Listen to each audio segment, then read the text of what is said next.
MakingStarWars.net.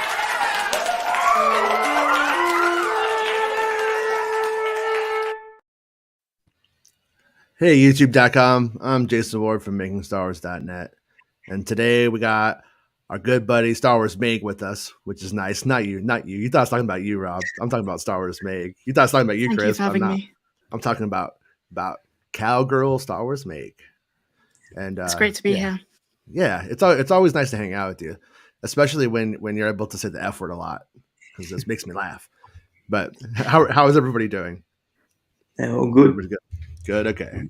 So I feel like today's episode has been a little bit like, in like what's that show, like is it House on Haunted Hill, where he's like, I have brought you out here today to creep you out with something scary, like one of those kind of things, like I don't know what that movie is, but here's my article. Okay, here it is.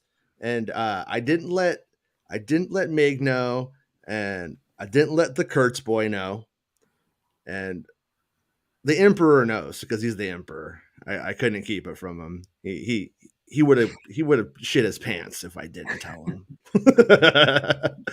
All right, here we go. And don't start judging it from the first part, okay?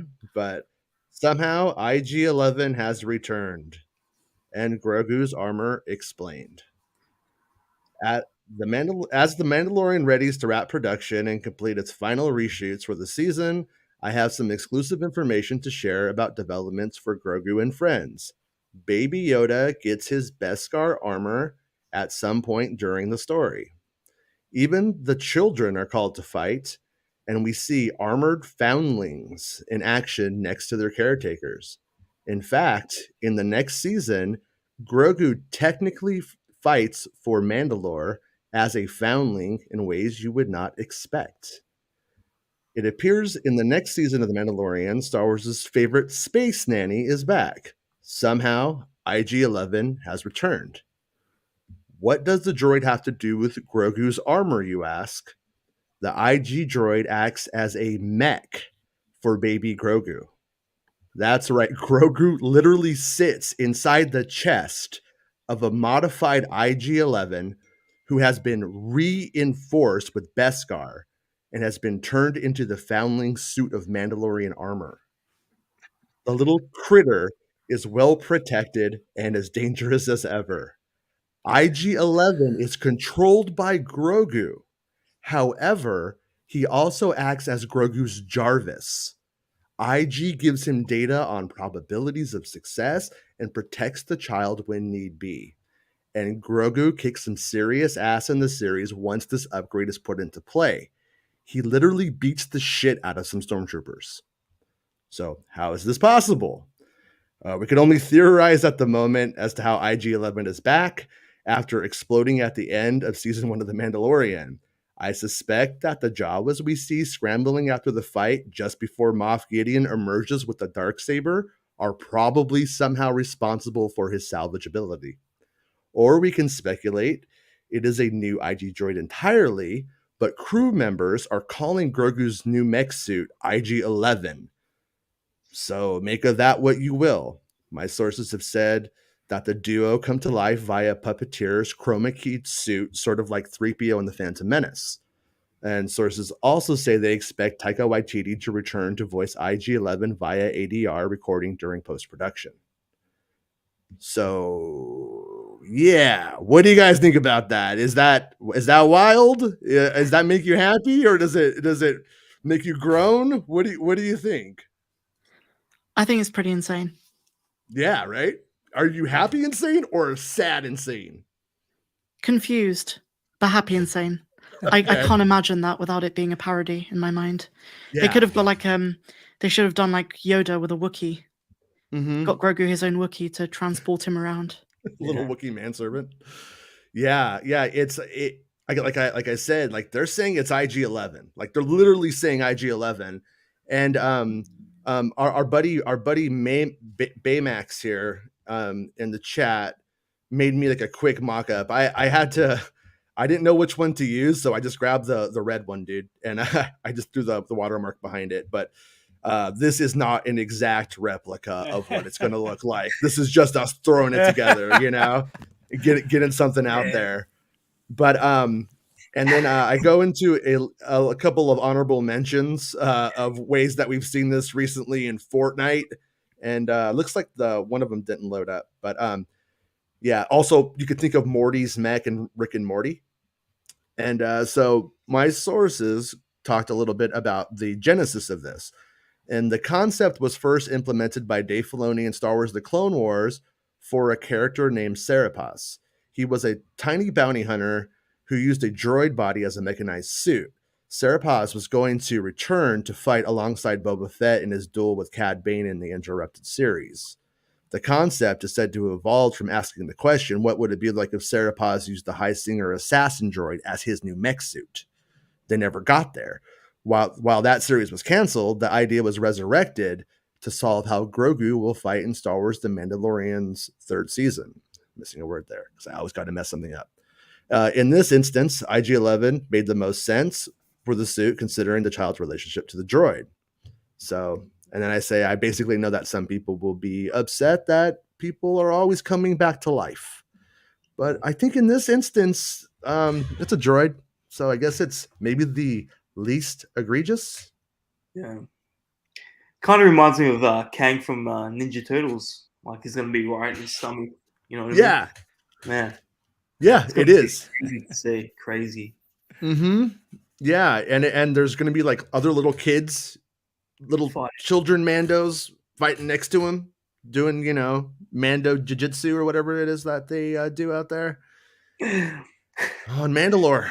And it's pretty nuts. I mean, when I heard about this, everyone was like smiles, from here to their eyes. You know what I mean? It was just like they thought it was the raddest, most hilarious thing that they'd ever seen. Yeah. And yeah. And so it's basically IG-11 with a Beskar out IG-11. So and he controls them. So I can only speculate how we get there. And when I first heard about this some time ago, I put on that episode of The Mandalorian where he dies, where we see him sacrifice himself for the kid, and he basically explodes and there's nothing left. Like you can't see anything.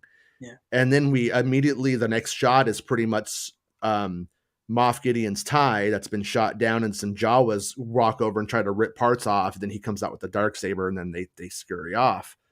So I guess the implication would be that maybe those Jawas save some integral part. Maybe Grief Karga comes into possession of it or something. Yeah. I don't know, because when we see them in season 2, they're just in that. They're just like, oh, this town's getting better thanks to you, Mando. I think we saw a statue of an IG droid somewhere in season 2. If I remember. Navarro. Yeah, we did. That's right. Yeah. Chapter 12, The Siege. Whoa, Meg is on. Yeah. It's my favorite episode. Okay. So one he directed that one, didn't he, make it? Sorry? Carl Weathers directed that one, didn't he? He did. Yeah. He did. Yeah, that's a great episode. Yeah, so I'm curious too, like does this probably indicate that we're moving in a direction that isn't force-based for Grogu? You think they're having him with this with the inclusion of this? Do you think they still do the mashup of powers, or you think they move beyond it? Well, I thought he was gonna get his own like Mando helmet and outfit, but it looks like he's just having that medieval costume that we saw with Luke Skywalker, and he's gonna be in IG-11's tummy. Like that's what I'm getting from this article. Yeah. Yeah, I thought we were gonna see him with the helmet, but looks like it's not gonna happen. Right. Yeah. Yeah. It's. So I guess the big question is like, what about when Grogu grows up? Not that they'll be for another few hundred years, but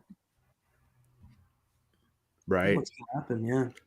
I mean, when he grows up, I don't think he gets much bigger, right? I mean, when you get down to it, like you could do Yoda in that same thing. So does this become, like I don't know if we're going to be seeing an evolution here. Like, are we going to start off with the resurrection of IG-11 and the them implementing the ability for Grogu to control him as a suit, and then do we start to see like Beskar pieces? Do we start to build Grogu's armor on to the IG-11, and then he essentially is a full-sized human person, in terms of and it'll be physicality. interesting to see who actually resurrects IG-11. Is it going to be Din? Because IG-11's pretty much the first droid that Din trusts. If you think about it, like he trusted him.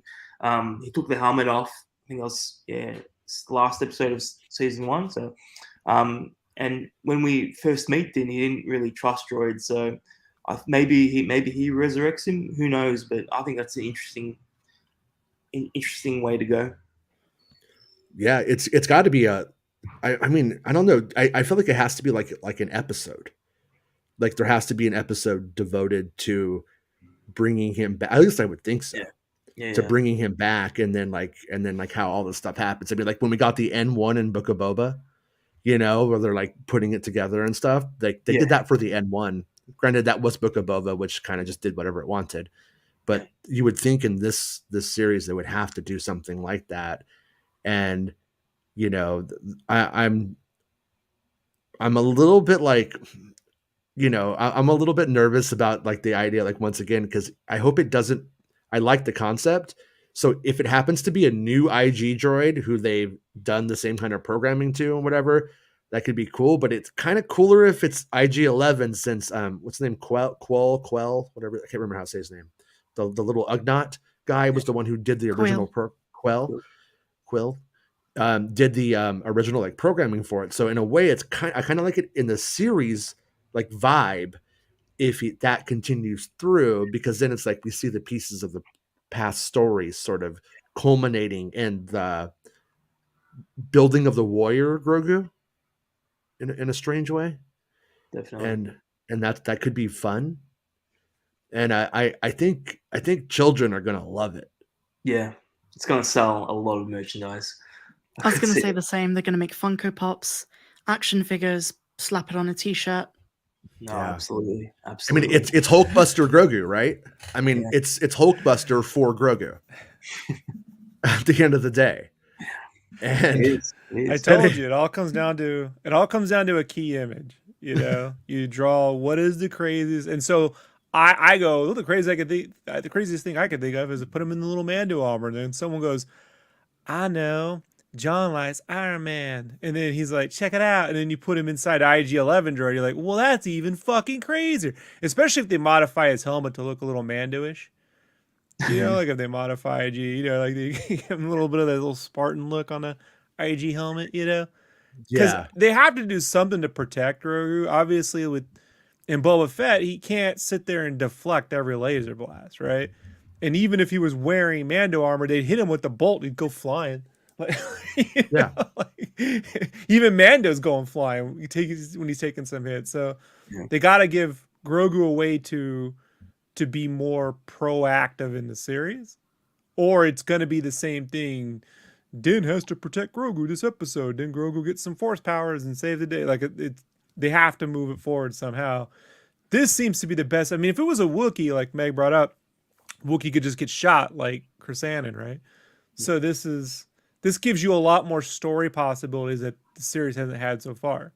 And we've never seen a character rely on a droid like that in battle so far, right? I don't think we've seen. Well, Serapaz, but from Clone Wars, and he was a bit player bounty hunter, But in live action, right? Yeah, not in live action, and you could see the lineage of like Dave Filoni's concept almost building here towards this. And I was like, when it was like a couple months back, call up Bespin Bolton, and I was like, hey, do you know about this?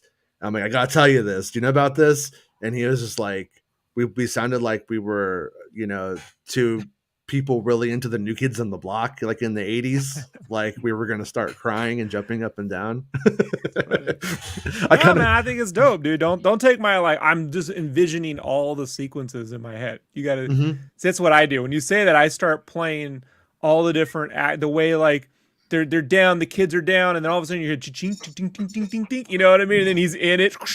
You're like, oh shit, boom, right? You're like Grogu, and you know he likes to kill things, Grogu, right? Like he put does. things in his mouth and eat him and shit. So if you give Grogu the ability to smash someone with the hand, at the boosh, boosh, boosh, boosh, right? Like it changes the whole dynamic of the show. Hello, Max. Hey. How are you? I'm fabulous. How are you? Good. Did you get to hear the? I did. That's how I discovered that you guys were on. Oh. Yeah, I sent you the text. I don't know. I didn't get it. Yeah. Anyway, yeah. What are your thoughts? Hulkbuster Grogu. Oh, it's awesome. Yeah. Yeah.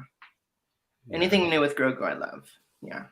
Yeah, because I was like really investigating. Are they gonna make him armor? Like they give him the chainmail. What are they gonna do? They're gonna give him a helmet or whatever. And so, as I started looking into that more, I kept getting people just laughing, like in a good way, not in a bad way. Like in a I'm like, what is it, a little helmet? Is like a little helmet? What does he get a little mustache? Like then what's so funny? What's so funny? So cute. And then eventually, they're apparently doing like that sort of puppet, like green blue screen suit, chroma keyed suit kind of thing with it. And then I don't know how they're puppeteering Grogu in that situation, but they apparently are. That's awesome. And so it's gonna look pretty wild, I think, because like when you watch, like, is some of IG-11 stuff stop motion? I think so. It has a real stop motion vibe to it, and I was never actually never asked. I was never really sure if it was completely stop motion or not completely, but stop motion at times or not. But that weird kind of like 80s Star Wars look that you get from IG-11, little Grogu inside, and like I said, like there's like a he ends up confronting these stormtroopers, like, and he just beats the hell out of them. Well, didn't he do that at the end of season 1? Like I remember, if I remember correctly, IG had Grogu on the bike. Remember that? And it was shooting everyone. So they've got that trust element together. So that's I wonder if he could still spin, because he has like that like swivel kind of element on his. Yeah. So we're not going to be able to see him, right, in the thing. We are. Okay. I didn't. Yeah. I like I said, I couldn't give you I couldn't do when Baymax was like helping me out. I couldn't get away from her, you bitch! Right? Like like aliens. Right. He's gonna be the one to like spin around, I bet. Yeah, you're gonna be able to see Grogu. I know that much, and you're gonna be able to see Grogu in there. And I'm not sure how he controls IG-11. Like, is it little sticks? I don't know. I'm not sure, but I don't know. It makes me really happy. It's ridiculous. Cool. Hey, Revenge Guy. He actually says, "Can you imagine the concept in Lego?" Yeah. How about Legos. Yeah, I mean, I don't know. It would actually, in a weird way, though, like when they make like a Lego, it's usually just like IG-11's just like this big. So you really, and then Grogu is like that. So you really almost can't do it unless you make like the Lego a little speck. Yeah, he's just a green little square paint. A little tiny, just little pig. But so cute. Yeah. So yeah. Also, we you guys want to talk about that Kenobi stuff from Entertainment Weekly that hit today? Oh yeah, I was on. I want a remote control one. Where you can control them, right? Rock 'em, sock 'em, Grogu, right? Hey, Meg. How are you? You can beat the shit out of that BB-8 remote control droid, right? Just smack him around. Yeah. I was on X-Wing show last night, and on that show, like a nice bottle of wine, I brought the name of the Inquisitor ship is the Scythe. Oh, cool. Hmm. Yeah. So I if you watch that show, we went into a lot of stuff about Obi-Wan, and that was, so the ship is called the Scythe. And today though, we had more Obi-Wan Kenobi stuff from Entertainment Weekly. Now, I'm going to be kind of a stickler here. And when I saw the picture, I was like, "Oh, that's cool." But I was also like, say 2016. Like, it's a cool picture, but I don't know if that's like get me excited about Darth Vader in 2022 when I've already seen Darth Vader back before in live action. Like, kind of would have liked if they had gone a little bit further with that. Maybe a still from the fight or something like that. I don't know. Am I asking for too much? But Am I without being it, am I being a little bitch about it? I don't know. Like, I think like that concept art we saw in the in that promo video had him sitting in his throne on the castle. yeah, that I was think cool. that would have been interesting if we could see that. Like, I just sort of see like, and I'm being mean, right? When I say this, I don't mean to, but it's like budget Rogue One. You know what I mean? Like, all right. Yeah, I see you got a little room, some shadows, and you got the green and the red. All right, got you. Yeah. Yeah. Okay. You The know? This is from Obi-Wan?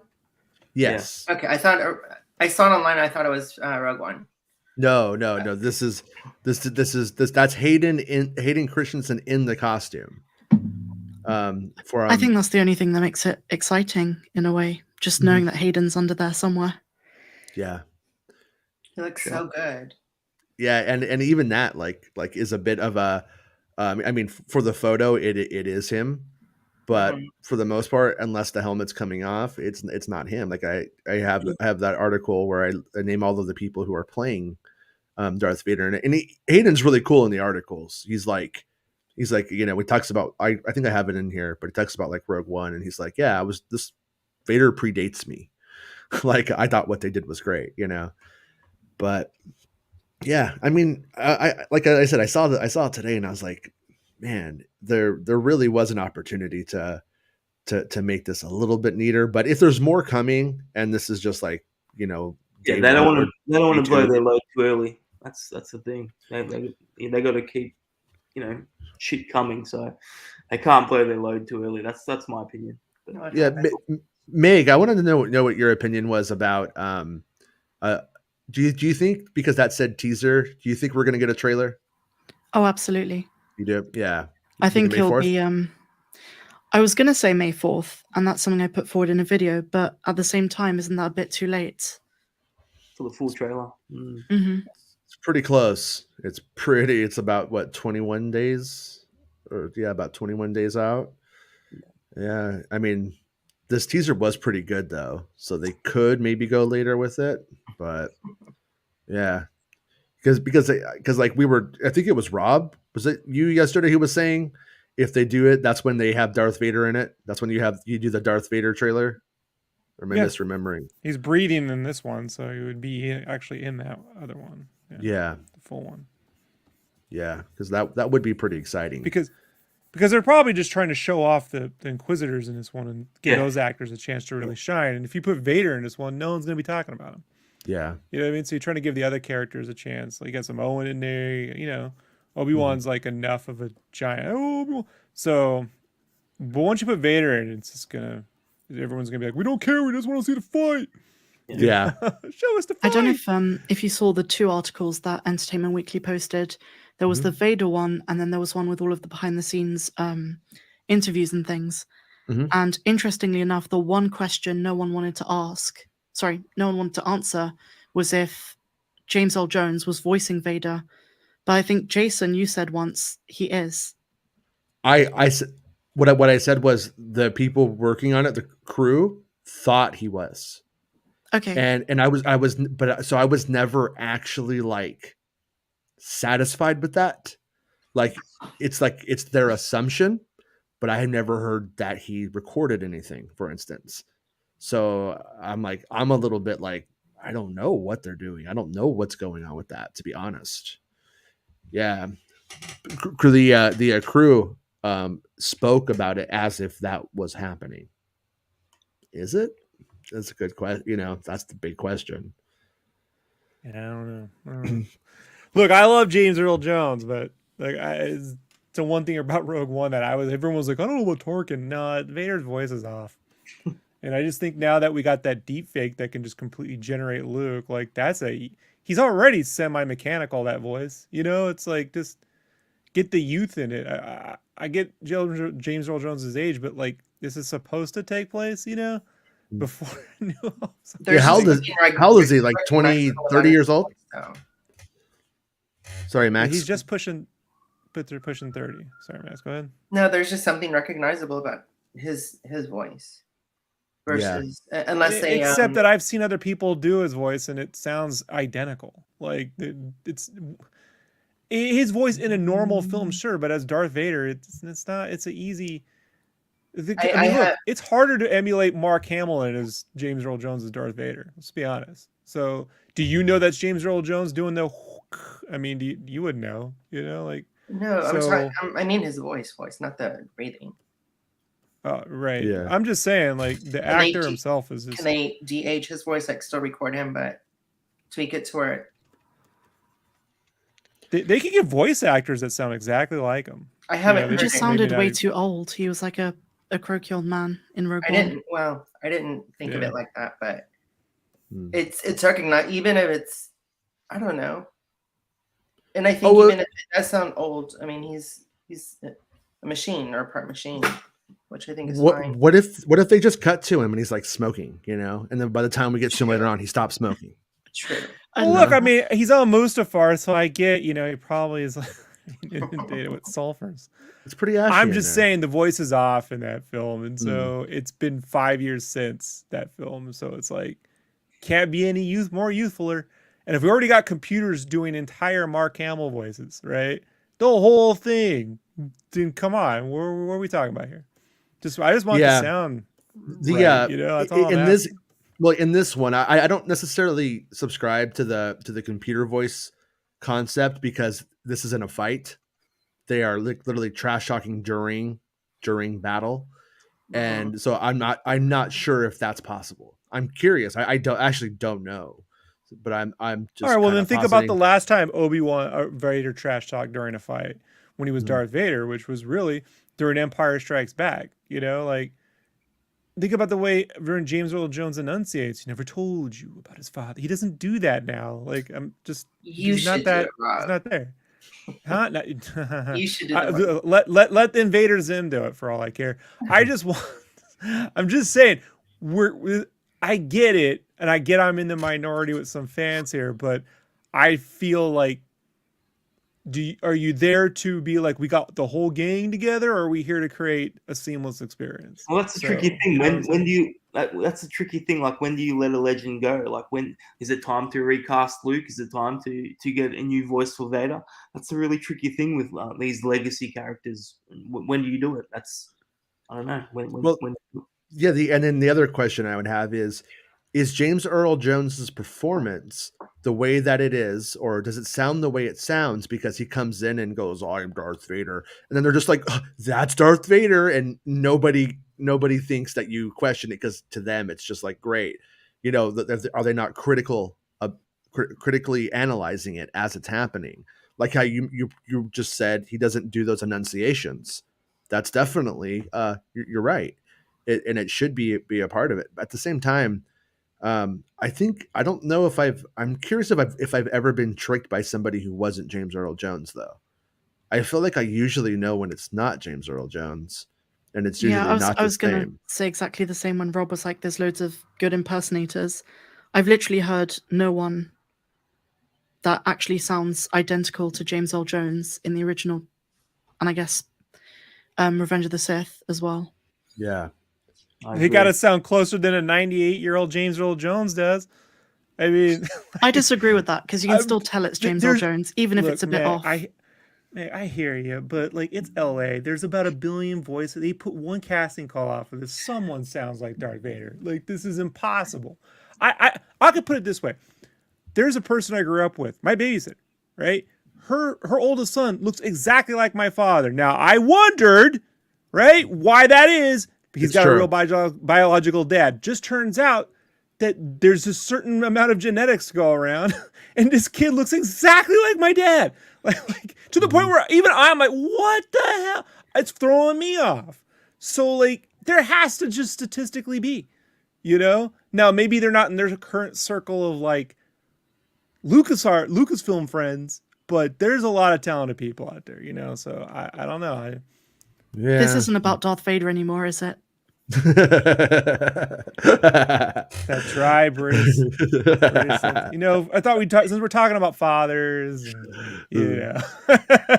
right? Family lineages, clones, whatever. That was good. My plan is to have is to bring Meg on and have you crying by the end. Daddy, daddy, daddy. That can be interpreted in many different ways, what you just said. You want to have me on so that I have Rob saying, crying and calling out daddy by the end. Yeah. What's your Venmo again? No, I'm kidding. All right. So I just wanted some chili spaghetti. I just wanted everyone to know that was what I was after. So does Dave Filoni. Okay, so this is the big part that everyone is talking about, the big quotes, if you will, from the articles today. Says, but leave it to the studio head to keep any and all options on the table. Quote, it's certainly something we talk about, Kennedy says, of a possible extension, mainly because everybody came together and had such an incredible time. Oh, they're all a family. Ewan had an incredible time. Hayden had an incredible time. So certainly from that point of view, everybody involved would love to see this not end. But we have to really spend our time asking the questions, why would we do it? If we were to decide to do anything more with the Obi-Wan character, we'd have to really answer the question why.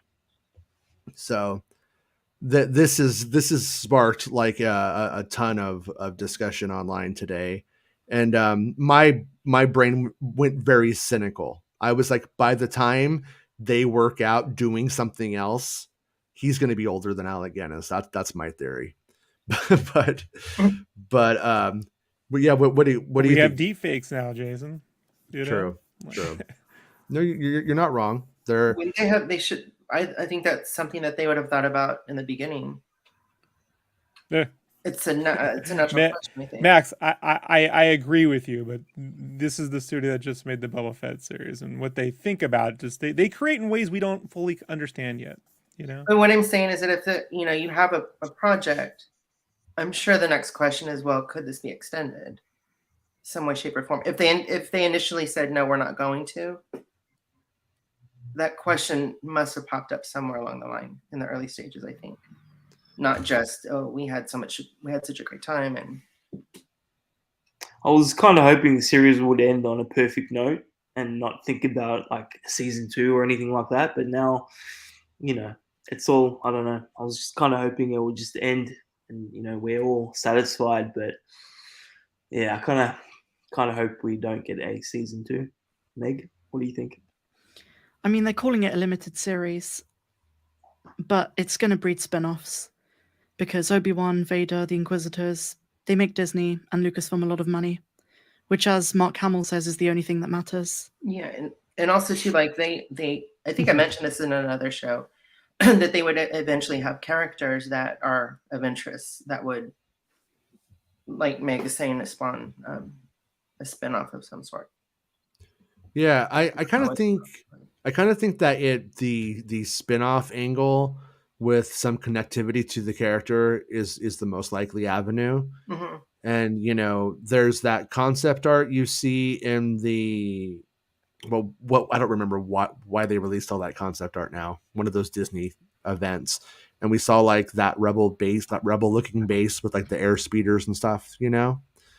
That's not exactly a rebel base. It's more like a anti-imperial underground railroad is what I would call it.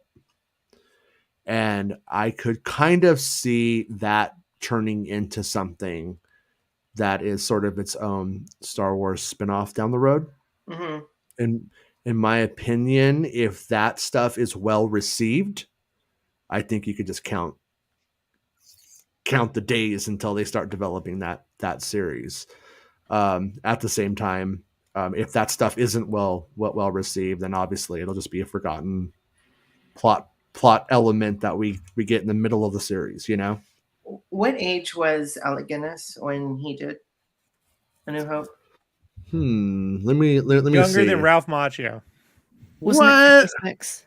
Ralph I Macchio. think he was aged 56. So well. How many? I mean, Hold on.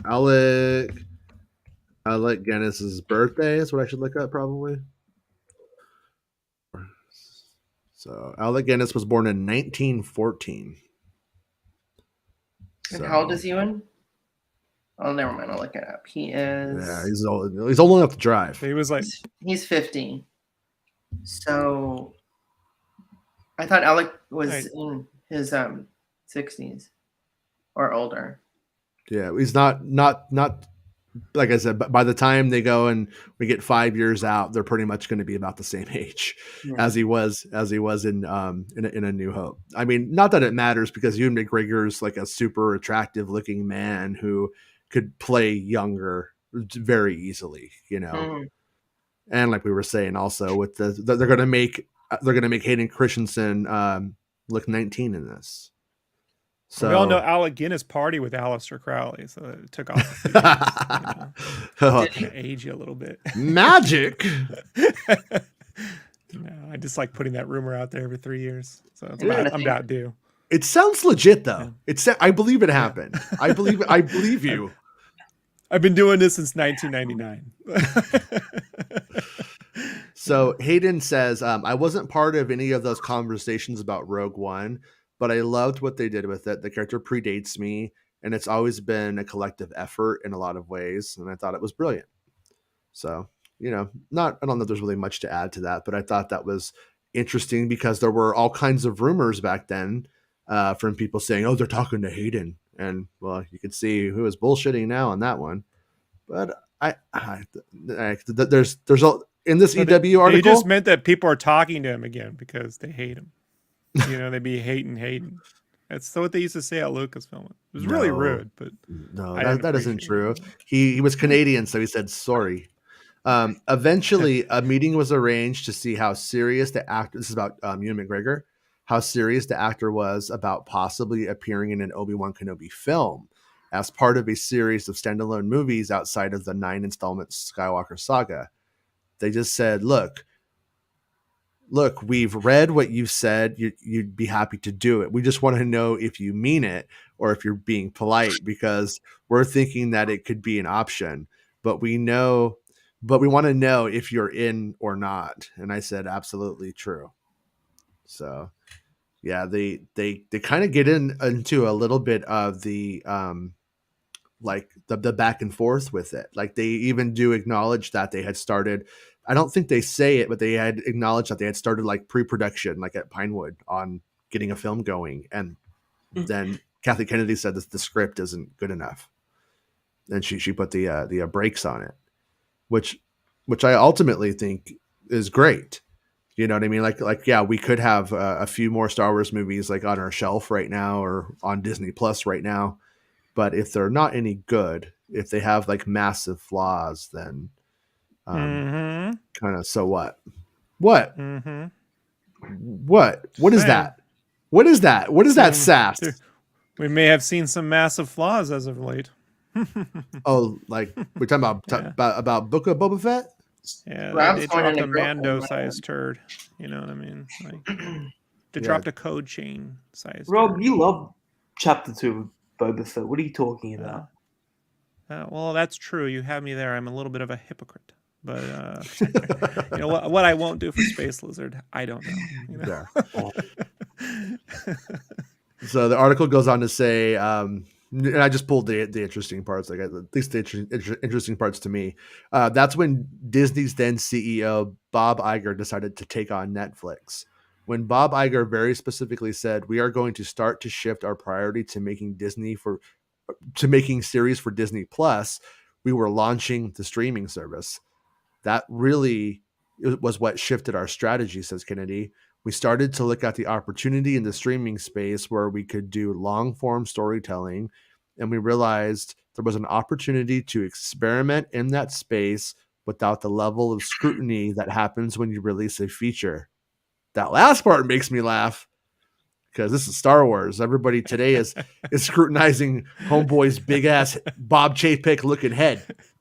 I was initially going to name the planet scrutiny. That was a planet, but Hales wouldn't let me do it. Bad move, Hales. Bad mood, Hales. But yeah, I mean, I don't know. Any thoughts? Anybody? Everything? You guys are being very quiet today. You guys are a quiet bunch today. That's not true. I was going to say that, in spite of what some people might tell you, Disney Plus was one of the best things that happened to Star Wars, the streaming service. Mm-hmm. Because, it could have gone the other way, but it turns out that Star Wars on the small screen, it works fantastically. I agree. Absolutely. Yeah. Wasn't that George's vision, though? Was having a TV show, Star Wars TV show, all those years ago? Isn't that what he envisioned? Eventually, Yeah, I think I did the holiday special, Chris. No. It was my dream, but we had to wait. What he envisioned at one point was that they were going to create Star Wars Underworld, and then that was going to spawn off on 2 more shows. But what he really wanted was for the StarWars.com the website to become sort of like a TV network, because the streaming hadn't really come about yet. Netflix wasn't really, they were just a disc service at this time. And so he saw the website as being the way to deliver that content. And that's where he wanted to go. And he wanted to use DSLR cameras with really expensive lenses to make basically Revenge of the Sith quality 1080p Star Wars films. Didn't he or Disney want like a Star Wars TV channel where it was just the website? The website was essentially what he wanted. There were rumors going around that they were talking about doing like a WWE style, like the wrestling channel for like Roku, but for Star Wars and stuff. But I was going to be Shawn Michaels, and Kurt was going to be Bret the Hitman Hart. Yeah. And, I don't believe Doug Chain wanted to be Diesel, but I was like, "You're too." I don't think that had any merit at all, though. I don't think there was really any truth to that. I think that was just Hamill wanted to be Doink. I don't know, Doink. Clowns. I don't even know what that is, but I'll let you have it. All right. So, however, as the crew came together to work toward a summer 2020 production start date, Kennedy became concerned with the direction of the scripts. We're looking ultimately to make a hopeful, uplifting story, said the studio head. And it's tricky when you're starting with a character in the state that Obi-Wan would be in coming off of Revenge of the Sith. That's a pretty bleak period of time. You just can't wave the magic wand with any writer and arrive at a story that necessarily reflects what you want to feel. So, who is this article with? Is someone? This is Kathleen. This is just Entertainment Weekly interviewing all kinds of people in the production, and this is Kathleen Kennedy who's talking about how basically the first writers just didn't click with it about the movie very well. About the movie, about the film, and then the first adaptation of the film to a series. I don't know anything, so this is just me guessing. Mm-hmm. But it sounds like we had a film script that was then taken apart and turned into a TV series, and then that didn't really work. And then Joby Harold was brought in and read it, probably, I guess, and then just said, "I'm going to rewrite the whole thing," and then did like a rewrite. And there's some things that like carry over. One part of it, though, that I know is a little bit of bullshit, at least the way it comes off in the article, is there's like, then we decided, are we going to bring in Darth Vader? I was hearing about Darth Vader in this thing the whole entire time, like from reliable, like very reliable sources. Mm-hmm. I mean, for years now. So I'm not sure if they met Hayden Christensen, and then the article kind of thought more of the Darth Vader angle. Maybe that's what it was. Maybe it's innocent, but yeah, it wasn't like the last iteration is what brought Vader in. That I believe Vader was always a part of the story. So believing in overhaul was an order, Kennedy temporarily shut down production in January 2020, pushed back the filming start date from August 2020 to January 2021, hired a new writer, Joby Harold, to take over from Hussein Amini, who'd been hired from Kenobi, was headed to the big screen. This was a character that's always been a minor obsession of mine, says Harold. And when I heard it was a character they were exploring, I very aggressively told them all the things I thought they should do. And it sounds like that paid off, because I keep hearing these little justifications for why Kenobi can do what he does, why he does what he does. Every single time I hear it, I agree. You know, and all of the... Well, to get back on Boba Fett, I mean, what I was saying before that is I feel like they pick people they know to work on something. Whereas I'm like, I really want... There are fans, and even if they're not fans, there are people who have a real take on stuff. And I just hope that they're picking people who have a real strong opinion on where to go, you know? Like, and I get that they all have to work in a studio system and there's going to be notes, but you got to be able to see the whole thing in your head, you know? Like to parlay off the wrestling terms, they call it jobbing. Like when you just, doesn't matter what you're doing, you're just in there to fill a role. Like a freelancer gig that you have no interest in. Like, they wanted me to draw something, I just draw it. As opposed to like, man, I really have an idea for this, you know, like I really want to work on that. You know, here's where I would go with it. And they're like, all right, do this, don't do that, do this. All right, great, you know. Yeah. So that seems to be what they got here, you know, now. And to before I forget, you know, what Meg was saying with Star Wars on TV, like I couldn't imagine a world where we're all anxiously awaiting, if there had never been Disney Plus Star Wars, if we're all just anxiously awaiting for Rogue Squadron. You imagine the amount of pressure that shit would be on one film, the first film after The Rise of Skywalker. We've had no Star Wars for 4 years. And like, it's just, Star Wars has to have the room to fail, which is really the real lesson to come out of the prequels, right? Like when everything is so, this has to be the most perfect thing ever. You really have no chance to create that. You know, you need to be able to swing and miss. You need to be able to have a place to say, hey, let's put an IG-88 with a little Grogu in there. You know what I mean? Let's put, you know, the Darksaber in. There'd be no room for that in a movie. Yeah. You know, and I know, like, this is, I can't possibly see. Look how long it took them to just think about how long to do like a Boba Fett film, let alone all that, you know? So I would say here is way better. I agree with Meg when she said that, like, you know, Star Wars essentially thrives on TV, and I think it's the better place for it overall too. But I also am of the opinion that Book of Boba Fett probably would have been a better movie, because there is no way in hell they would have allowed that jumble of a structured piece of shit to come out like in a film. It would have. So it's like there are times when when we need a structure to the story. And this one has it, thankfully. Kenobi has it, and I'm curious if I feel completely different.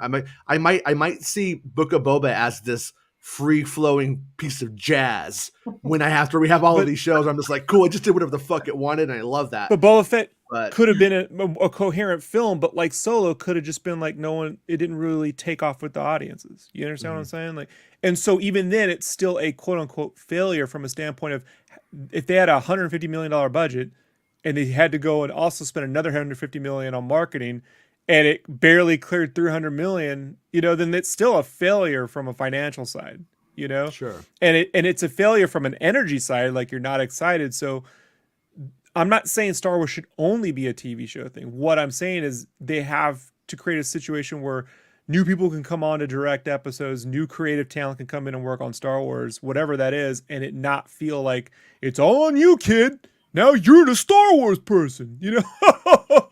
Good luck, you know. So both is ideally the situation. Everything we've heard from Obi-Wan so far has been that, you know, they had a real, you know, a good take on it, even if it was iterative. You know what I mean? Like they knew what it shouldn't be. You understand what I mean? Like that helps sometimes too, right? We know it shouldn't be just Obi-Wan doesn't do jack shit for a whole fucking movie, you know, like smart. So yeah, all this is dope. Glad to see they admit it way ahead of time, right?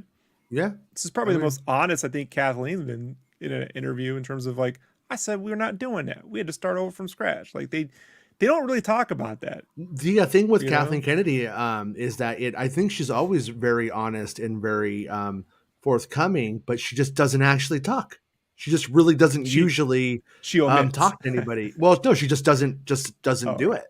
It's just like if you could probably, you know, collect all of the interviews she's done over the course of being the Lucasfilm president making films in an afternoon. Maybe she's like, I don't want to talk because y'all a bitch about it anyway. Like well, she's actually you know, is a working producer on one hand and doesn't have time to go out and you know, be the put out the fire. The main PR person face of Star Wars. But then that's also what the internet then uses to pretend to characterize her however they want and to villainize her and demonize her, you know, because she doesn't say anything. And on the internet, if you don't say anything when somebody says something, then it's like you agree or it's true. I find the outrage so hilarious about Kathleen Kennedy. You find the what? Yeah, it's ridiculous. The outrage. Just the amount of people who create a narrative around her like she's a literal demon. I know. That's a lot of that is actively trying to destroy Star Wars with what they call wokeness. Yeah, not that I've ever seen any wokeness in Star Wars, unfortunately. Yeah, it's not woke enough. Usually, I mean it's pretty fucking mainstream when you get down to it. That's what's kind of funny is Kathleen Kennedy makes mainstream movies, and so those people are really raging against the mainstream. That it's not. I don't really see boundaries being pushed. No, I mean, so far, and you know, it's like they'll throw a couple of bones to appear that way, like in a book that's nobody's going to pay attention to or something for the most part, just to be, you know, brutally honest. But yeah, I don't see it.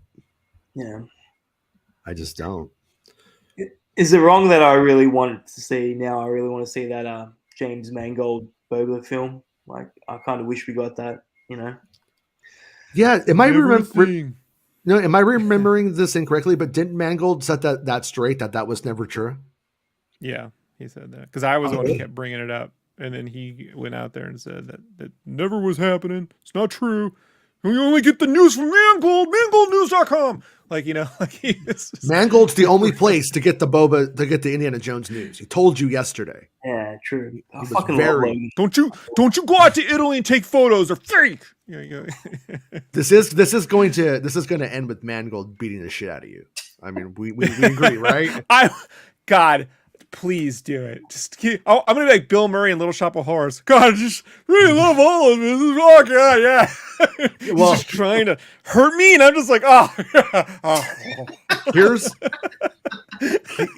the truth though. Mangold's really only about 4 feet tall, and he gets into a mech of Mangold, and then the Mangold mech is going to be what beats the shit out of you. So good luck. All right. So wait, whoa, what did I do? How did I do that? Okay. So but how long will we get to see Obi-Wan Kenobi explore these different lanes and feelings? The show has been billed as 1 6-episode season, but with plenty of room to play with before the events of A New Hope. Could there be more? And then it would definitely concede. Did I already read this one? So it is 6 episodes then, right? Yeah, it's 6. Some people were saying 4. Remember that one? No, 6. Yeah, no, yeah. This thing was always a 6-episoder. It was definitely conceived as a limited series, and it's one big story with a beginning, middle, and end. Says Chow. The approach has always been that it is one full story. So there you have it. And by the way, it is the episode lengths based off of what crew people filmed and told me is they're about 45 minutes each. So, you know, if you want to estimate that there's an 1.5 hour long episode, you are setting yourself up to be disappointed. It's not true.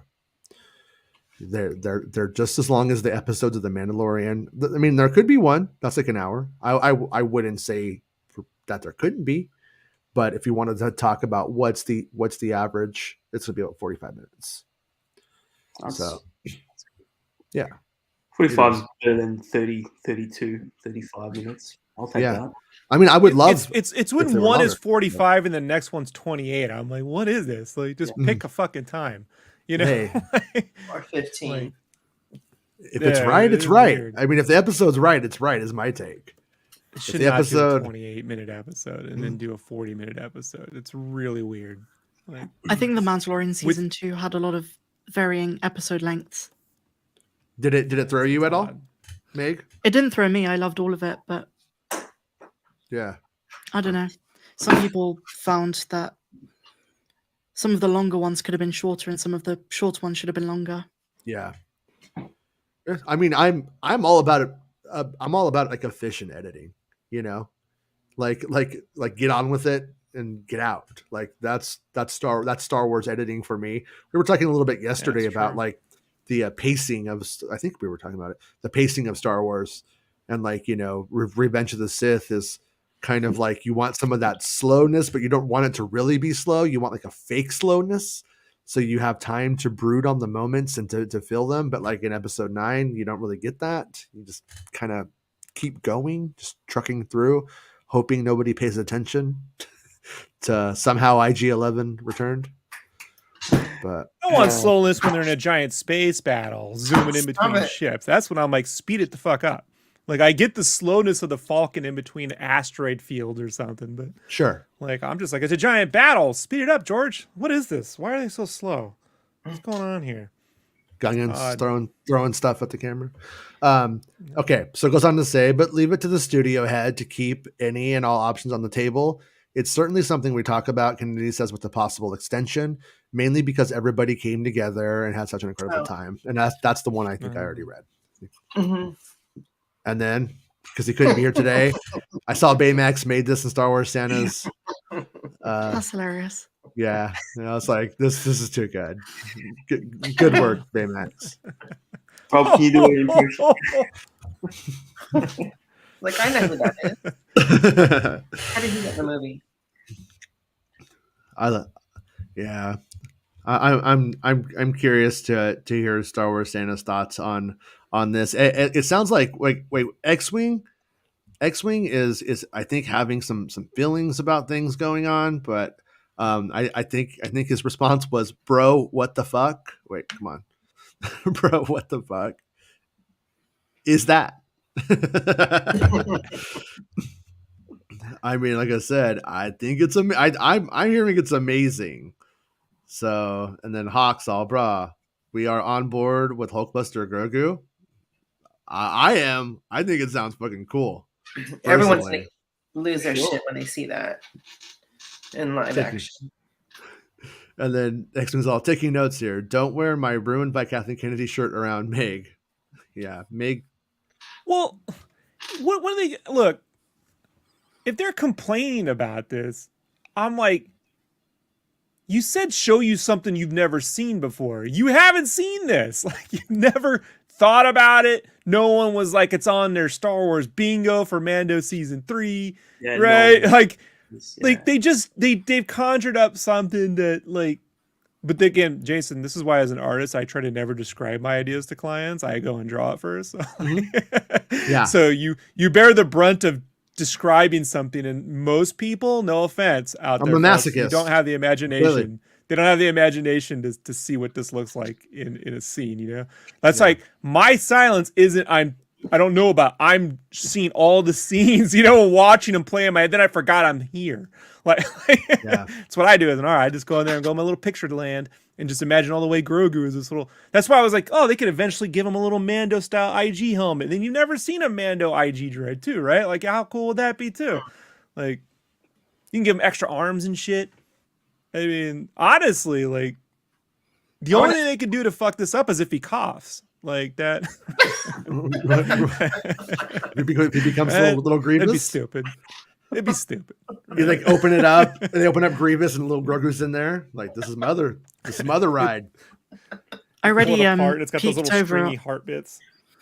I went over and had a peek on Star Wars leaks because they usually, listen into streams and then post the information. And I can tell it's going to be a very divisive topic of conversation when it comes up in the show. Interesting. Yeah, I was curious about that because this is another one of those times where I heard something and I was like, "Fuck yeah!" You know what I mean? I was like all about it, and then I naively bring it up, and then it goes, So people start crossing their arms about it.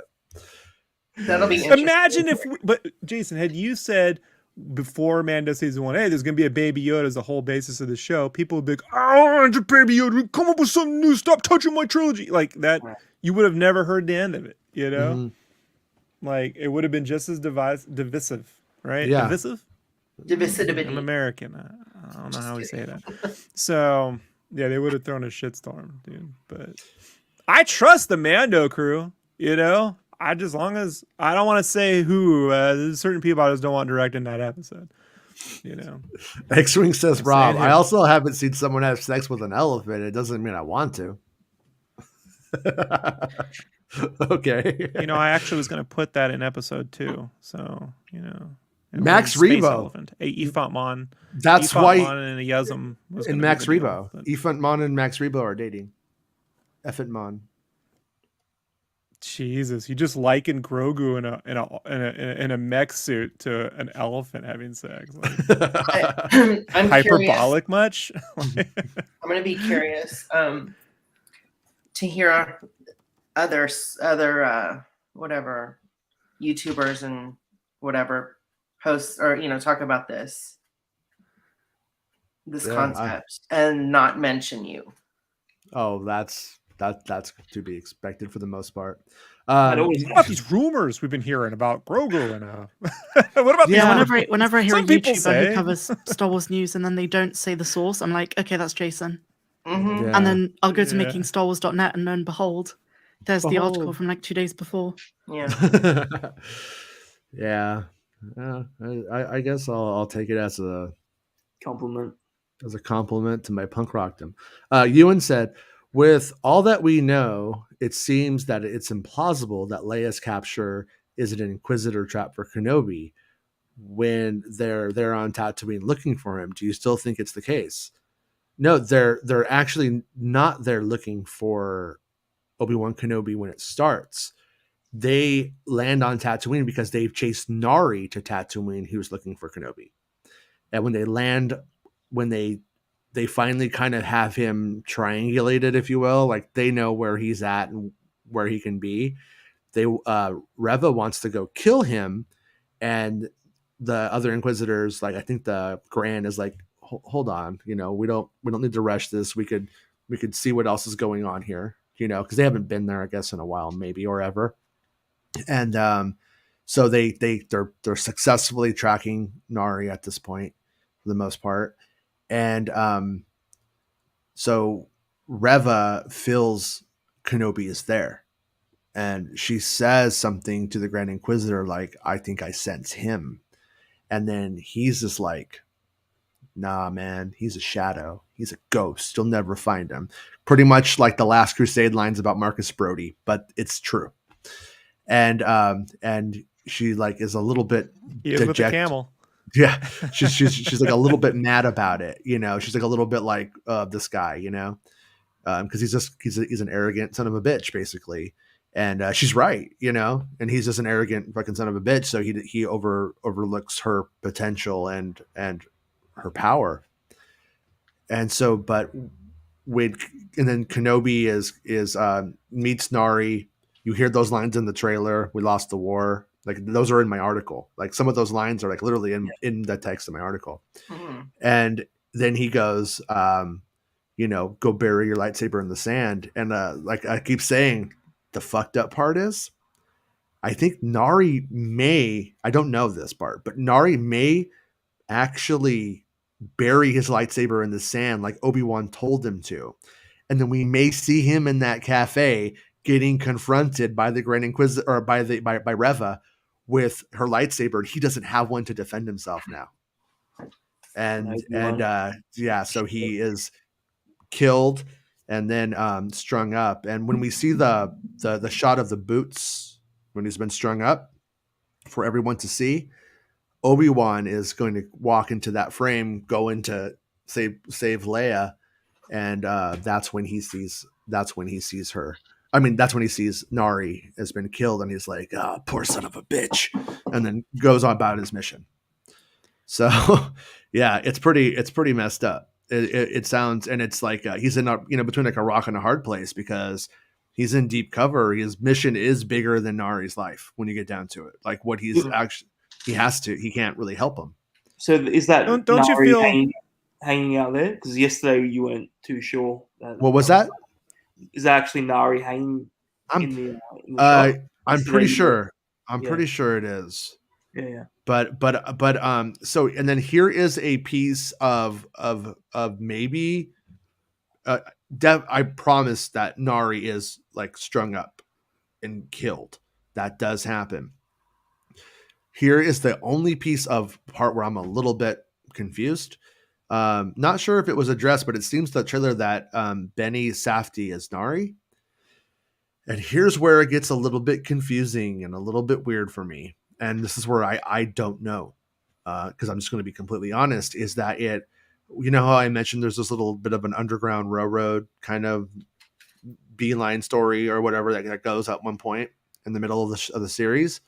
I think that Benny Safdie is the character that's involved in that. So I don't know if it's just we're getting confused here. If we're assuming that is the Underground Railroad for Jedi, or is it for species that are being persecuted by the Empire? Imperial, people that are being persecuted by the Empire. Jason, I have a question. Mm-hmm. We saw Reva. Does she actually own a helmet, or is she going to be like that the whole series? I think I know that they design helmets for all of the characters. Okay. But I gotta be honest, I haven't seen that I haven't seen the helmet on. And some of the stuff that I did see, the helmet that I did see isn't even in the series, it turns out. So it was like when they were building and piecing things together and coming up with stuff. So yeah, just to be honest with you, I'm actually not sure. And I keep thinking back to the Grand Inquisitor in Rebels. Like he pretty much only put his helmet on when he was flying his TIE, right? That was kind of like how they handled that for the Grand. And so yeah, I'm not. Is it just the 4 Inquisitors we saw, or are there going to be others as well? Not sure, not positive. Not sure. I don't think that I knew that there was like a few, and the only thing I know for certain is that like on Tatooine is those like 3 is the Grand Inquisitor, Reva, and the 5th brother are the main ones. And I think that like there may be like throwaway Inquisitors in the series that are just sort of like Inquisitor almost Stormtrooper equivalent of we could kill them. Mm-hmm. But that's slightly speculation on my part. So I don't want to mislead anyone. When we saw the girl, we got tagged on Twitter from a listener, Star Wars Anthony, big fan of the show. Sent us a little video. Said he thinks that this rumor of yours, Jason, is the coolest fucking thing he's ever heard. Hopes it's true. So,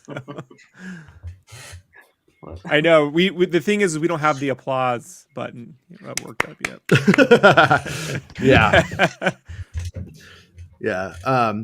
Yeah. So and then one other thing, I can't remember if I corrected it or not. I did a bunch of shows yesterday, and now it's all like a big blur about what I said where.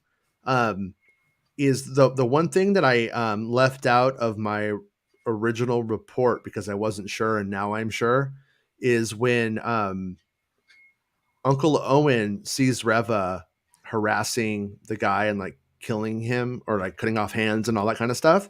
He at first decides to keep his head down, not get involved. Then the hero comes out and he does talk a little bit of trash to her. He's And like, why like, don't you go pick on somebody your own size? essentially, he tells her like, we don't know anything about any Jedi, and then that's when she confronts him. They get kind of toe to toe, and he is interrogated about what he knows about any Jedi, and then he explains, I hate those guys, and then he goes back home. And then the one of the things that I've heard has changed, or in the final like version of the what they did during reshoots, Luke and Beru aren't in those scenes. That's Anchorhead, by the way, and Luke and Beru aren't in those scenes. Luke and Beru stay home now, and the concept is that Owen goes to Anchorhead to meet up with Kenobi every so often. They run into each other and have words, and then go about their way. Kind of an update, but they don't really like. Because Kenobi keeps beating his space pong score, right, and then typing in ass, right, Yeah. like right over Uncle Owen's score. Yeah, he could put Obi or Ben, but he puts ass. Yeah, he's a dick Jedi now. I've got to go, unfortunately, but thank Okay, you Meg. so much for having me. Of course, Meg. Yeah, anytime. It's always great to hang out with you. And I'll see you tomorrow on the Star Wars Santa Show. Absolutely, and it was great to see you again, Max. Take care. Take care, guys. Bye. Bye, Mac. Bye. Bye. Yeah. So we're definitely gonna have we're definitely going to have enough of the Inquisitor stuff that's gonna make us pretty happy. Oh yeah, funny story was when I was going on X-Wing show last night. I was like, I'll drop something on the show tonight, and he was like, oh, thanks, man. Well, yeah, cool. And I was like, do you want the ship name of the Inquisitor, or do you want that the planet's called Nur? And he's like, Nur, we know it's called Nur, man. It's in the video game. And I was like, oh, okay.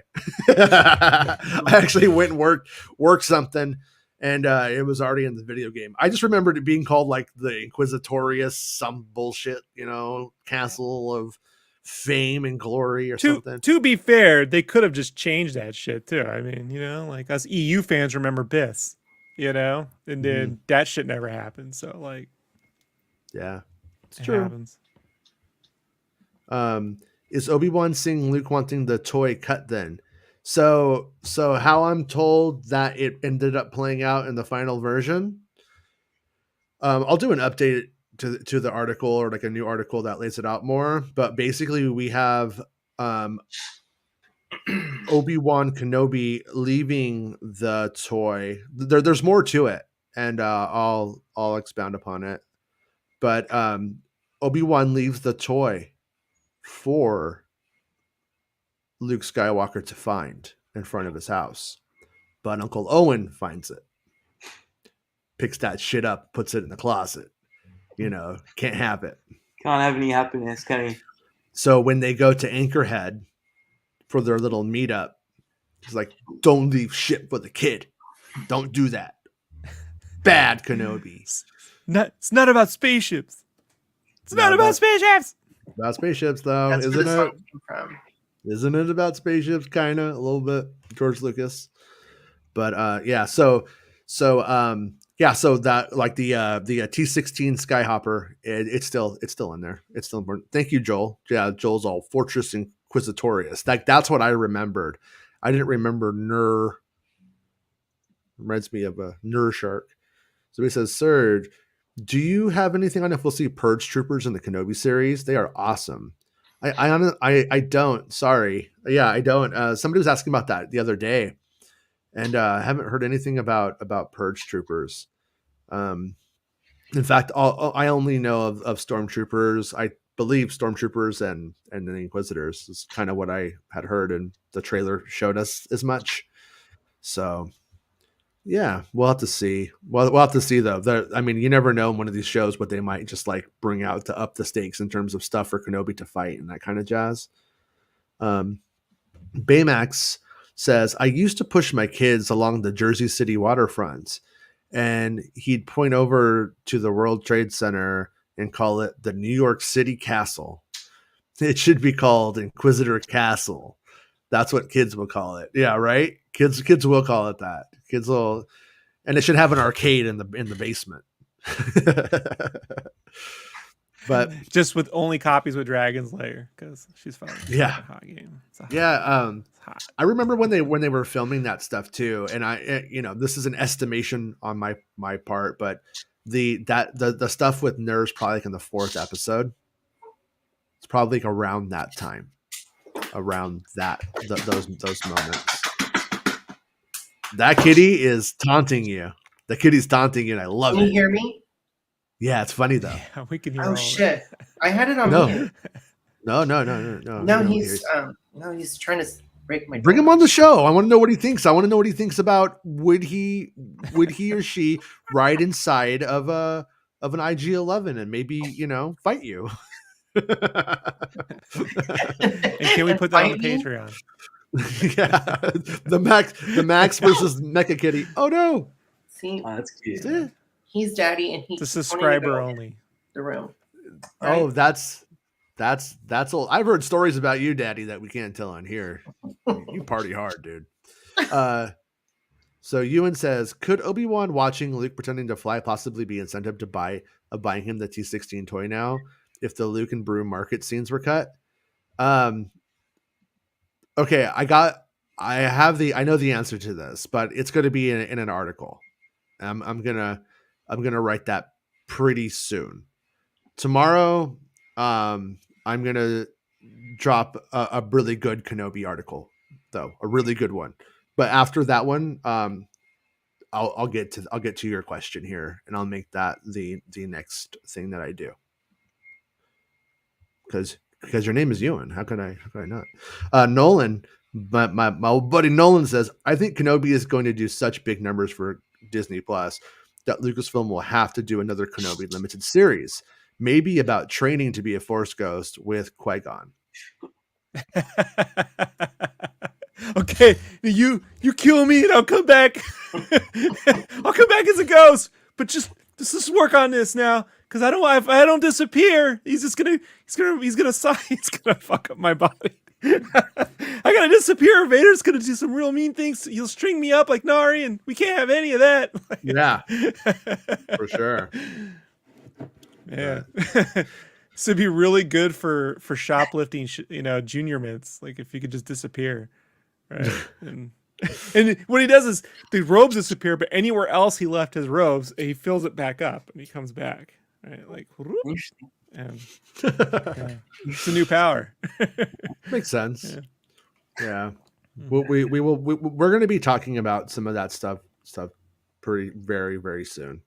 What I will say is that, like, I feel like, based on what I've heard, like, this sort of depressed Kenobi thing, it's kind of a problem.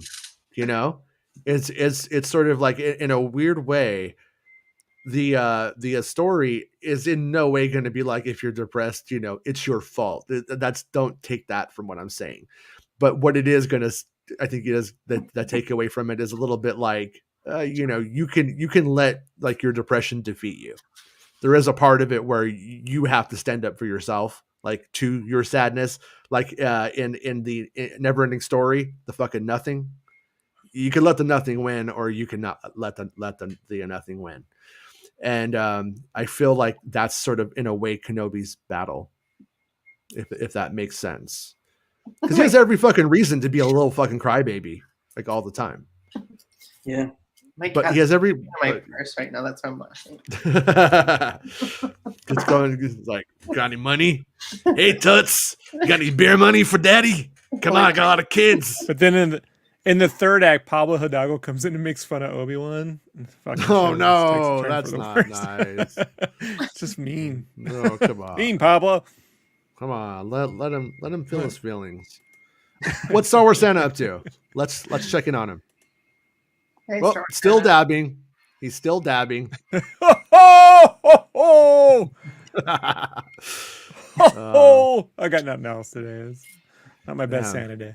Yeah, I know. Poor Santa. I don't think he's having too good of a day. It's not having a good day today. No. Yeah, why? What happened? his daughter's husky, I think may have to be put down. I think is so Oh, Jesus. he had to bail to go be with his daughter, rightfully so. Good man, you know. I'm sorry, Santa. Yeah, and I more sorry for your gotta daughter. roll, Jason. Okay, I gotta roll. bye, Kurtz boy. Love the scoop. Congratulations. Get the fuck We got a out whole of here, Kurtz All right. boy. Chili spaghetti eating Kurtz boy. Bye, Max. Bye, Rob. Bye, Emperor.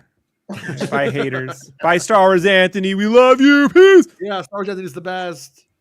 I still It love didn't let X-Wing me go. though. I still love X-Wing. He doesn't have to. He could not like things and still be my buddy. Yeah. But I mean, it's been a wild couple of Star Wars days. I have to Say that say. again. You can say that again. I'm drained from yesterday. Me too. I honestly, we finished the show, Jason, and Max, and I think I watched the trailer about 30 times in a row. Like I was replay, and but yeah, it was a fucking great trailer. I loved it. Everyone says that. I think I saw it a few more times. I didn't watch it that much. Yeah, a few more times. I was watching it for half an hour straight, at least 30 times. Everyone wants Rob to love him. Everyone says that. I just want Rob to love me. What I need to do is I need to turn Rob into some kind of like nagging super chat machine, so I can I could get rich. Yeah. I think that's my new plan is to make that. But I told him. I mean, I private messaged him right now, and I said, hey, you know what? Nobody talks to X-Wing like that on my show. You need to take the day off, buddy, and go think about what you've done. And he did. Yeah, so take off your clothes. I got you, X-Wing. Don't worry about it. Yeah. But Dale says Vader turns Ewan Obi-Wan into Alec Guinness Obi-Wan in a matter of seconds. Yeah, I'm kind of curious if they do ever start to move towards any kind of like Alec Guinness-ness with Ewan McGregor. Would they do it, or could they? Should they? Chris Penix. Chris says, do you think a miracle could happen and people seeing Kenobi depressed and given up will rehabilitate the perception of Luke in The Last Jedi? I'll be honest with you.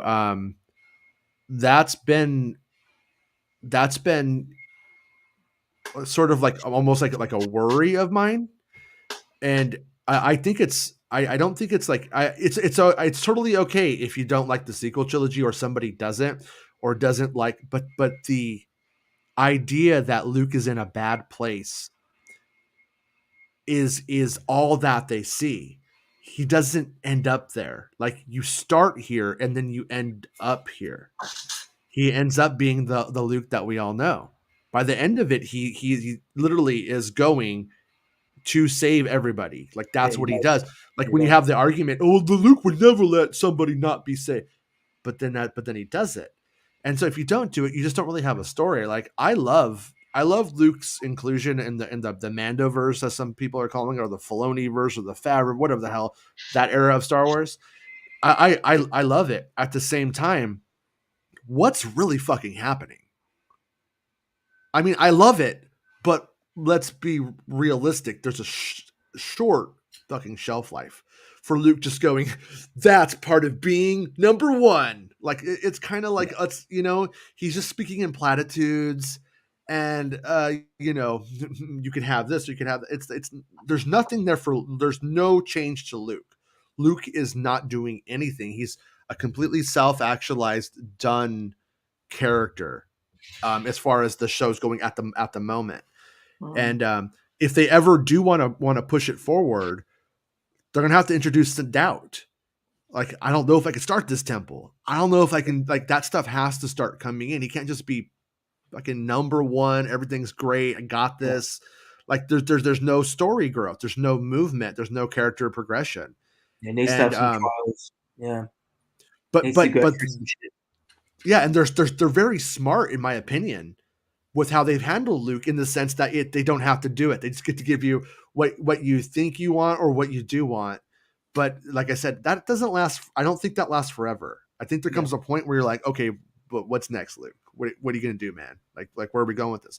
So in the and the reality is if the Luke that we're getting in the Filoni verse, as David just corrected me, in the Filoni verse or Favloni verse. Sorry.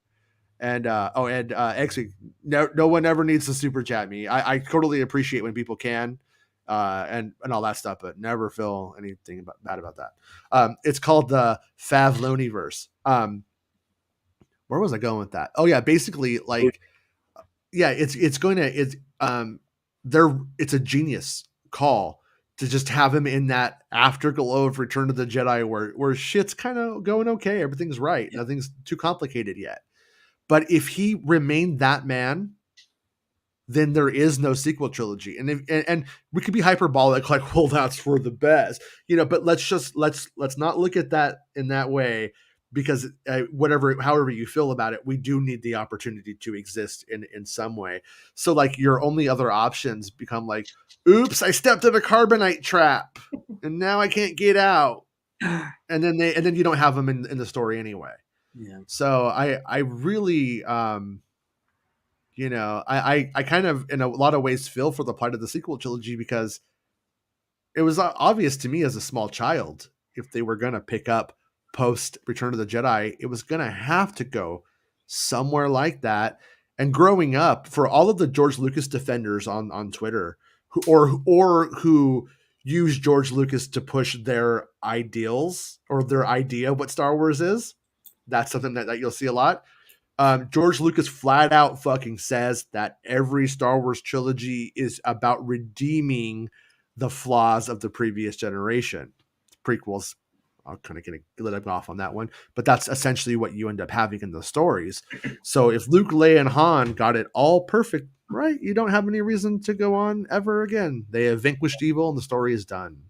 Yeah. So that's how I feel about that, and that's how I feel about Yoda, and how I feel about Obi-Wan Kenobi, because they do the same thing. Though they end up defeated, but they're smart. They have a plan. They have things to do, but still, like Obi-Wan Kenobi, even though he's a Jedi and maybe the best ideal version of a Jedi we've ever seen in the stories, like the most knight-like, like a Arthurian knight almost. He's still human, That's why I loved Green Knight. Green Knight's a story about a knight who's the worst knight of all time. He fucking sucks. But at the end of the story, it's like, well, what's you have this ideal, and what are you gonna die like living with, kind of concept. And so with this story, with the Kenobi knight, he kind of has his hands tied. He can't go around being a hero. And then he's got to like just learn, you always hear Jedi go like patience. Mm-hmm. The dude kind of is having to like really, really, really deal with that, X-Wing says, I've come around to the fact that I would rather see the story enriched and have Luke's story fully told rather than just avoid it completely. And then Green Knight gave me fucking anxiety, like 3 hours of pure anxiety. Yeah, I mean, like I said, I like that movie. That movie moved me. I felt things watching that one. I know a lot of people didn't. Like a lot of people just were just like, I think they expected something a little bit more chivalry. Yeah. Like, you know what I mean? Like a girl gets her head cut off and she's like a ghost and she's like, will you get my head? And he's like, well, what are you going to give me? It's pretty fucking funny. I thought it was hilarious. I would love to see the guy who made that do something with Lucasfilm. I think he would do well with like the parable nature of Star Wars in a way. But anyways, yeah. So to get back to like the original question though, depressed Kenobi, I think like the big advantage though on like a movie of Star Wars is that it like we're gonna have these installments to go on the journey as Stella gets her groove back. Yeah, you know what I mean? It's like the problem with The Last Jedi though, it being a film, is that people remember step 1 They don't see step 2, and they definitely fucking don't acknowledge step 3. They just acknowledge who the character is at step 1. Yeah. So then you're able to paint this idea of what it is, and then, you know, make videos endlessly about not my Luke Skywalker kind of content. And once again, I am in no way shitting on anybody who's like, you know, I just didn't like that movie. Completely respect your right to like that opinion, or if the movie just didn't work for you. Because I mean, God, when it comes to music, I love music more than anything. And boy, there's music that just could not work for me. I cannot make some music work for me no matter what that I want to work for me. I just can't. Yeah. It's impossible. The dopamine just isn't in my brain for it. And but so I definitely like sympathize and understand like where those people are coming from. But I also think that when something doesn't work for you, if you're not a child, you definitely have to, you know what I mean? No, you know, I don't expect my 8-year-old to go through these motions when he, but also to look at like, well, what creative shenanigans had to happen for this to even be made? What was realistic, you know? And like, that's where, when it comes to like JJ Abrams, I don't actually have the least sympathy for him as a creator. In those movies, I think he did a really good job at times, especially in 7, of just doing a Star Wars soft reboot, but still kind of moving forward. I think for like what the charter of that movie was great. Personally, feel that Last Jedi was pretty fucking on. Like, that's honestly the movie I would like to think I would have mostly made. Mostly, that was my favorite. The sequel trilogy, The Last Jedi. But speaking of Obi-Wan being depressed, I do think he will find peace by the end of the series. Yeah. I do think he'll find some happiness. Well, tomorrow. I got a little something coming tomorrow. Okay. A little big something coming tomorrow. A little big something. Yeah, because these motherfuckers, they woke the sleeping dragon. I'm kidding. People don't know that I'm self-deprecating and joking sometimes, and they think I'm fucking serious. But tomorrow I think we'll be able to like get into this conversation about Kenobi and what the adventure means to him a bit better. And I plan on having that out for Star Wars Santa show. So that way in the morning I'll do Star Wars Santa show. Then I'll come do my show, and we'll have, you know, the same talk but with more F words. So you're gonna drop the bomb over there. Bomb,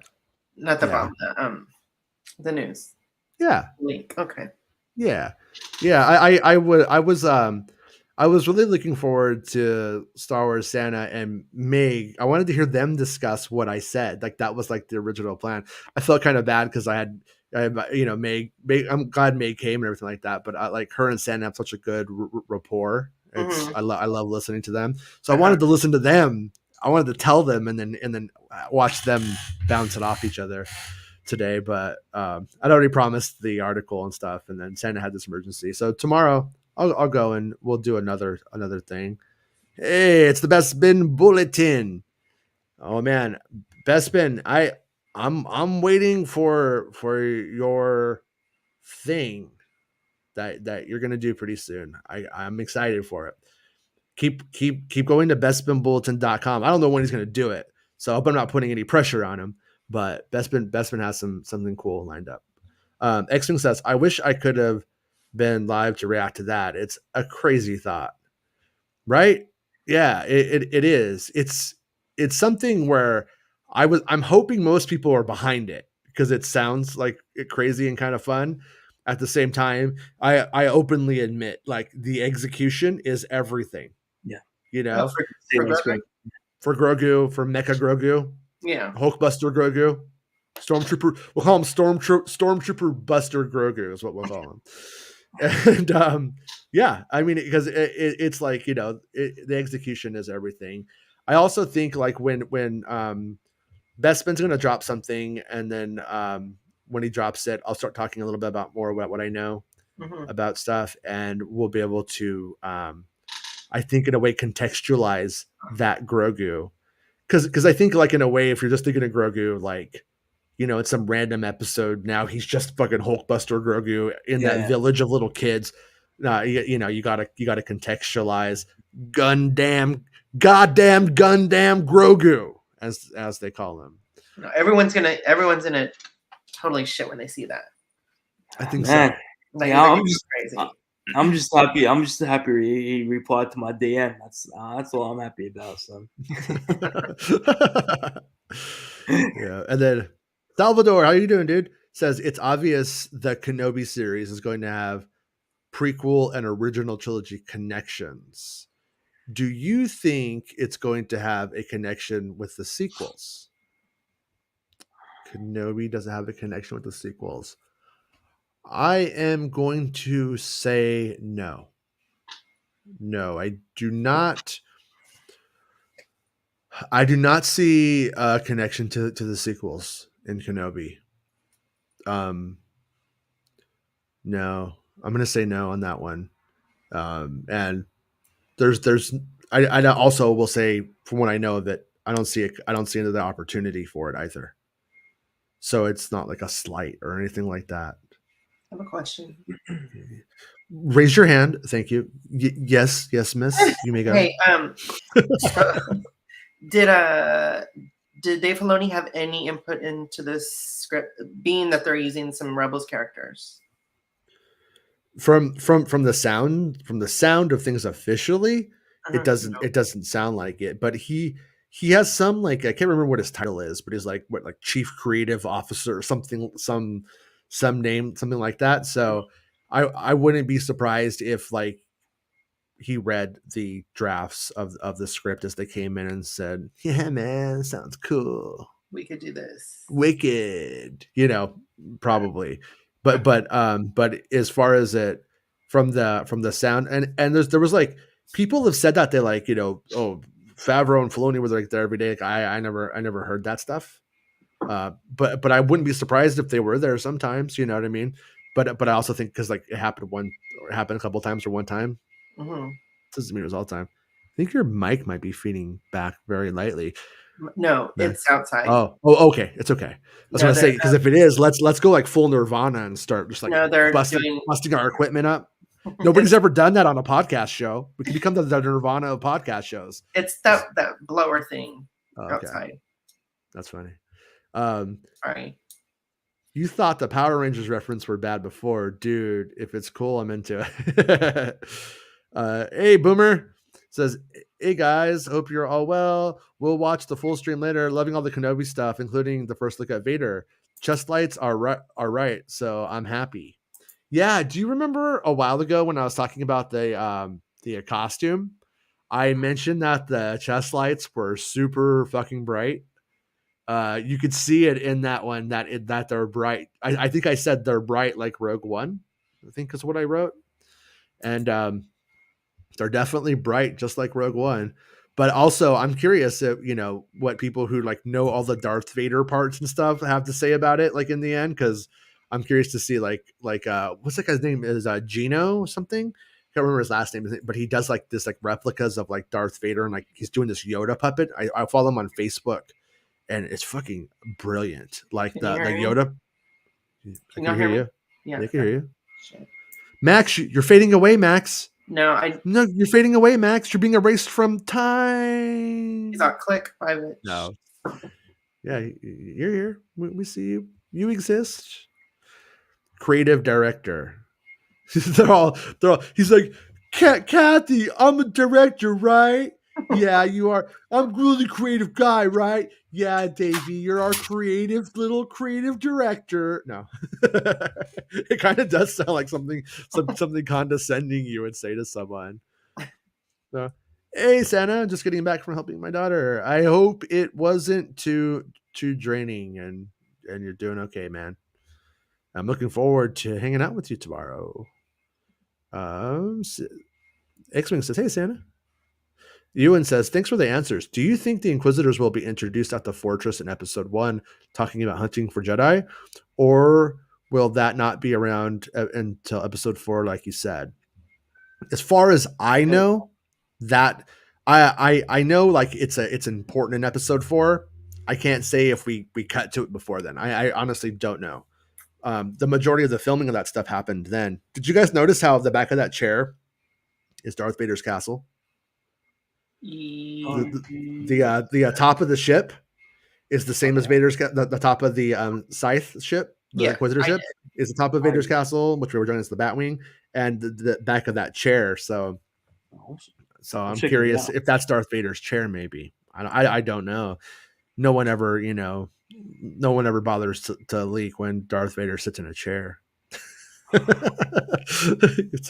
but yeah. So, but as far as I know, to the best of my knowledge, we are introduced to the Inquisitors on Tatooine, sort of acting like a pack of wolves. And I don't mean like they're howling at the moon or anything, but they're looking, they're interrogating, they're being assholes, and hurting people and being awful. And so I think that's how we're going to be introduced to them, and then I think we see their lair later on, and it's pretty fucking cool. I think. Yeah, it looks I cool. think it's pretty badass. Like when they showed the concept art of it, they showed like a bunch of stormtroopers, and it just looked confusing. And I was like, why didn't they just show the concept art from that game where it was a little bit more obvious? But yeah, Ducky says, I hope she's handling it okay, Santa. A rough time, I'm sure. Yeah, I hope she is too, dude. Sorry, Santa. Yeah. Oh yeah, I saw. Hawk was talking about that he lost a dog recently, and that is the worst. Yeah, lost my dog 2 weeks ago, and it's been rough. Yeah, right. I definitely feel for you, dude. It sucks. Like, yeah, I had like the best dumb dog in the world who was also I think he was 13 when we lost him. And but poor dude, every birthday, his birthday was Revenge of the 5th. And I would take him and I get him a pastrami sandwich on his birthday. I give him like with mustard on it. He freaking loved that. He like lick it and then eat it and stuff. And but then we started having kids, and the kids came right after, like right in that week. And poor buddy, the year before his birthday, I forgot because I had kids now. Forgot his pastrami sandwich, and then the next year I was like, I'm sorry, dude. So I gave him a pastrami the day before his birthday and the day after. So I gave him 2 pastramis, and then we unfortunately lost him though. And I was like, well, I'm glad we got the 2 pastramis in at the end, because that was his jam, was that pastrami sandwich. I'm sure he enjoyed it. Yeah, but yeah, he was a cool ass dog though, because he would sit, like he would do the Chewbacca thing where he would sit in the passenger seat of my car, but he had to put his hand on my arm. So like if I had to put my arm like that, he could put his hand on my arm. If he could just like do that, then he was good in the car. And we would just go hanging out. And he was a puggle, man. Girls love puggles. They made a movie called was it I Love You Man or something like that, and the guy has a puggle, and I was like, yeah, it's true. But Salvador says, I made my question about the sequel connection because you said something about a lightsaber buried in the sand of Tatooine. Yeah. Nari is told to bury his saber in the sand, and in a weird way, it's kind of interesting because when Kenobi says it, it kind of has a negative connotation, and when Rey does it, it's a completely different one. But yeah, I guess context is key in this instance, and we'll have to see. I think in the show, we don't see like the rebellion form. It's not that, you know what I mean? Like as we see in Rogue One, shit's kind of out there. But I think what we start to see is that there are people who are resisting Palpatine's rule. The people who are resisting all of this stuff. I think Leia's spirit sort of inspires Kenobi to like people are going to stand up to this bullshit. This isn't going to last. Like this isn't forever. So I think when you get to Revenge of the Sith, he sees it happen firsthand. His little green friend gets thrown around the Senate by the guy, who's taking over. Like it's really, really personal for him. And but I think that when he starts to meet these people as he leaves Tatooine, because when he's in seclusion, he's seeing people on Tatooine that are just beat down by life anyways. Yeah. These people are just like, I got to live on the sand planet doing space whaling or whatever the fuck it is that they're doing. And it's just a depressing ass time. But once we get to but once it gets out there, and I think he starts to get a little bit of taste of rebellion and resistance and hope. And I think that's when Kenobi starts to really, you know, make himself different from the Sith too. Because like in a weird way, I think philosophically speaking, the dark side and the evil, the people who embrace the dark side and the selfishness and stuff like that, that's sort of like, it's the opposite of hope, and it's complete selfishness at the same time. It is giving up. It's giving up on anything greater than yourself. And so Kenobi, in a weird way, he's doing this selfless thing, but he has given up. You know, he's basically, he doesn't have a lot of happiness in his life and stuff. So I don't want to oversell that though. I feel like maybe I'm making it sound like he's like, you know, he's got the razor blade and he's in the bathtub. It's not like that. You know what I mean? It's not, he's just, you know, when you see him living on the cave floor, remember that guy and compare that to the guy in Dex's Diner who's, you know, eating some pancakes with the forearm crazy dude. You know, it's a different situation. So it's like, you know, it's basically, I mean, essentially he's homeless working for trash, you know. And God, there's this funny little side thing about it that I'll talk about pretty soon that really cracked me up. That song "She's Homeless" by Crystal Waters. No. Oh yeah, I didn't tell you that there's a Hut Tease version of that's been recorded for the show. Nice. It's how it opens every time. But everyone who's still here, I keep forgetting to tell people, and I wanted to make today like an everybody, you know, non-chat, non-members day, because I don't want to do it every day that we have a scoop. But today I wanted to leave it open to everybody. But make sure you like the video. If you know, not a channel member, if you are a channel member, please do that too. But I appreciate the support. But like the video and turn on the notifications, so when I go live, like you guys know that I'm going live and you get it. Like this old gal did here today, to know that my text didn't go through to her. I was like, hey, I did send it though. I did send it. It just didn't go through. I saw the little red thing and I had to click it again. So but like the video and stuff like that. I'll be on Star Wars Santa Show in the morning. I'll have another story tomorrow, and I'll be on Star Wars. Share with your friends and let them know, hey, this is where they heard it first. Yes, please do that. And watch it through the whole video. Mm-hmm. Yeah, you know how it's supposed to go. You can cook, you can multitask and let it play and listen to it. That's the way. Yeah, and if you enjoy the show and the leaks or the works that I do, whether it's leaks or just being an ass clown, by all means support the show if you can. I do appreciate it. And we'll see everyone tomorrow. And now it's the part of the show where we dance. Are you ready to dance? It's not about spaceships. Making Star Wars Show.